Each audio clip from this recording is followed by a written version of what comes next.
in which Pooh tries to save an afternoon in a jar and Christopher Robin makes an afternoon place. Christopher Robin was lying on the rug one afternoon, being so still that it looked as if he were practicing being an afternoon place all by himself. I asked, "What are you doing?" Christopher Robin said, "I'm keeping the afternoon. If you move about too much, you use it up." Pooh, who was sitting nearby in the thoughtful way he has, which is to say he was thinking of honey, said, "If you want to keep an afternoon, you ought to save it." Christopher Robin asked, "Save it where?" Pooh said, as if this settled it. "In a jar." Christopher Robin looked at me. I said, "Pooh once tried, and it was on a gold-coloured afternoon by the stream." It was a sleepy, gold-coloured afternoon in the 100-acre wood, the sort which makes you talk in quieter voices so as not to wake it.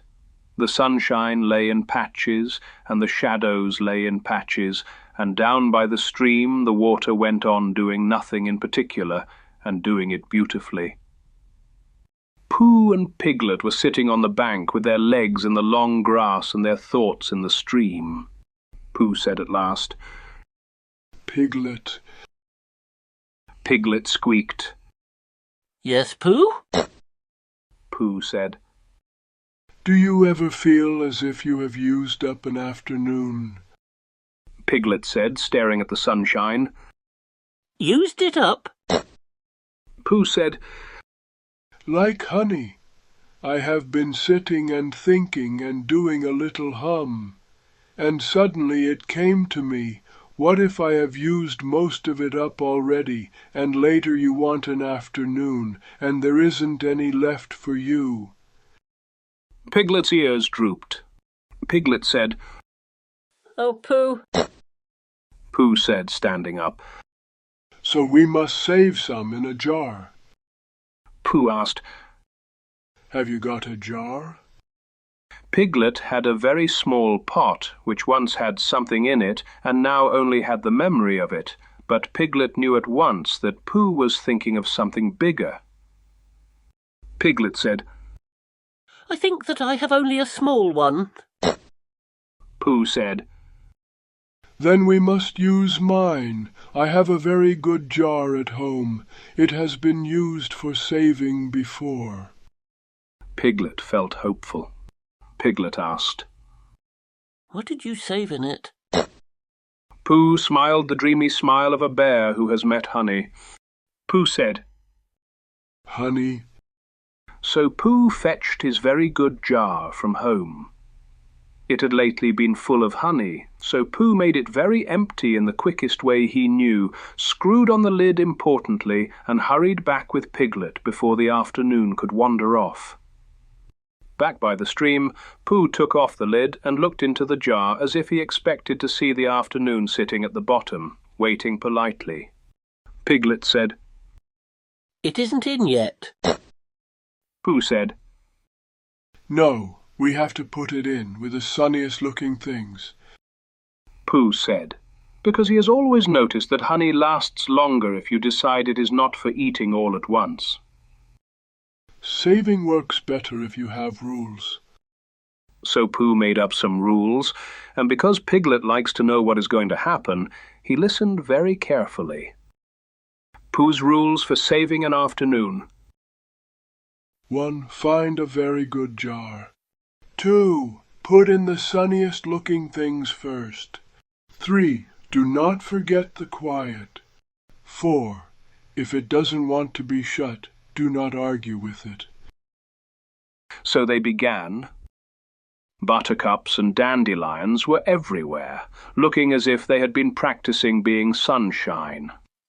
Pooh filled the jar with buttercups first, then dandelions, while Piglet held it steady and tried to look as if he had saved afternoons before. When the jar was half full of yellow, Pooh stopped to hum because yellow things always make Pooh remember how songs go. Afternoon, afternoon, golden and slow, I should like to keep you in case you should go. buttercups and dandelions, yellow as can be, leaf that says cheer up. Come and sit with me. If you won't stay in a jar, then perhaps you'll agree to stay on the grass, and be an afternoon for 3. Piglet said. That is a very good hum. Pooh said modestly. Yes, it came from the yellow. Then Pooh found a leaf so yellow that it seemed to be saying, cheer up, all by itself. Pooh said, Piglet, this is an extremely encouraging yellow leaf. He put it on top where it could encourage everything properly. Pooh said, holding up the jar, Now we have saved a good deal of afternoon. Piglet peered in.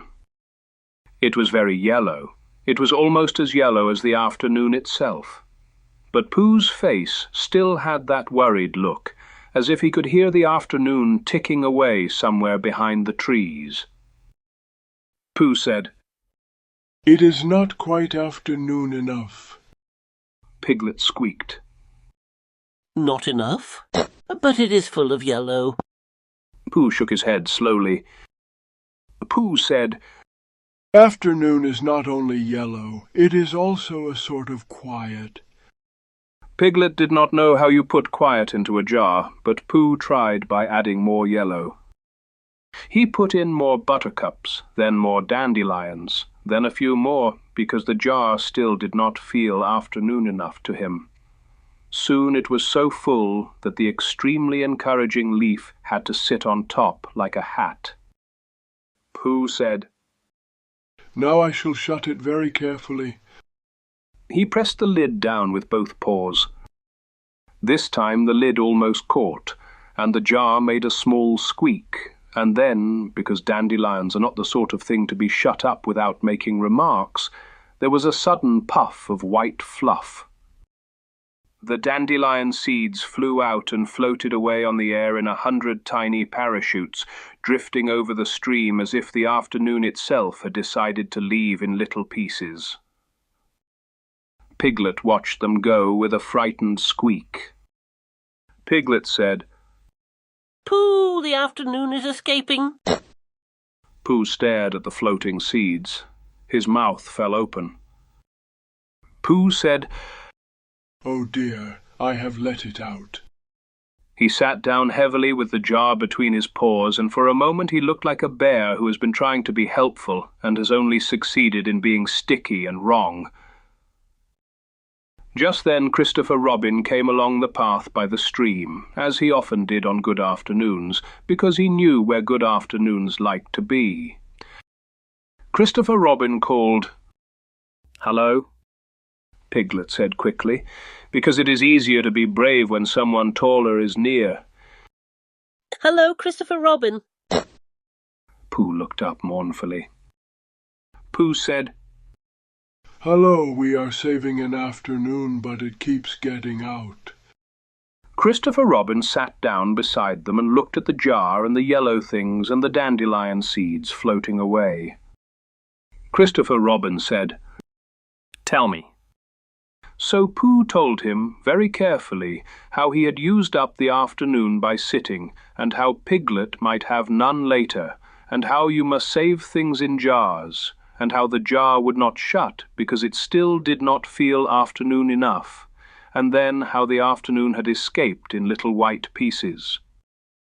When he had finished, he looked at Christopher Robin as if Christopher Robin might know where you buy more afternoon. Christopher Robin smiled a little, but not in a laughing way. It was a kind smile, as if he liked Pooh, even when Pooh was being a bear of very little brain. Christopher Robin said, Pooh, afternoons don't go into jars. Pooh's ears drooped. Pooh asked, Don't they? Christopher Robin said, No, not really. You can't keep them like honey. You can only have them. Pooh considered this. Piglet held his breath, because when Pooh considers, anything may happen. Pooh said at last, But if you have an afternoon, and then you have it again, is it the same afternoon? Christopher Robin looked at the stream and the sunshine and the floating dandelion seeds. Christopher Robin said, "It feels like it, doesn't it?" Pooh sighed. Pooh said, Yes, and I should like Piglet to have it too. Piglet's heart did a small warm thing because Pooh had been worrying about Piglet all along. Christopher Robin said, "Then we will. We'll have it together, and I know how." He took the jar and carefully took out the buttercups and dandelions and the extremely encouraging leaf. Christopher Robin said, "We'll make an afternoon place." An afternoon place. Pooh repeated it, pleased, because places are easier than jars and you can sit in them. Christopher Robin laid the yellow things on the grass in a small bright patch, arranging them in a way which made you feel that the afternoon had been tidied up and put where it belonged. He put the extremely encouraging leaf in the middle, where it could do its encouraging properly. Christopher Robin said, sitting down beside the yellow, "Now we sit here and we don't do anything in particular." Piglet sat down at once because nothing in particular sounded safe when Christopher Robin said it. Pooh sat down too, very solemnly, because he did not want to waste any more afternoon by moving about. For a little while none of them spoke. The stream went on being a stream. The dandelion seeds went on floating until they found places to land. The sunshine went on lying in gold patches, and the shadows went on lying in shadow patches, and in the middle of it all 3 friends sat in an afternoon place, and had the afternoon without trying to keep it anywhere else. After a bit Pooh gave a long, satisfied sigh. Pooh said, Christopher Robin, it feels full. Piglet nodded. Piglet whispered, It feels exactly full. Pooh looked at the jar, which was now only an empty jar again. Pooh said, So I did not use it up. Christopher Robin said, "No, you can't use up an afternoon by sitting quietly in it. That's what afternoons are for." Pooh thought about this and smiled. Pooh said, Then the best way to save an afternoon is to make a place for it and have it. Christopher Robin said, "That's right." Pooh began to hum very softly, not because he was doing something very important now, but because the afternoon was doing something very nice inside him. Christopher Robin stood up and said, "Come on, it's time for a little something." Pooh stood up at once. I thought you'd never ask. Piglet picked up the extremely encouraging leaf and carried it for a little way, because he thought it would be a pity to leave encouragement lying about. They walked home together, and behind them the stream went on doing nothing in particular, and the gold-coloured afternoon went on being gold-coloured until it became a different colour, which is what afternoons do. I said, and that was how Pooh saved it. Christopher Robin leaned back against me and nodded. Christopher Robin said, "Let's make an afternoon place tomorrow." I said, We can, and the day after if the afternoon is willing.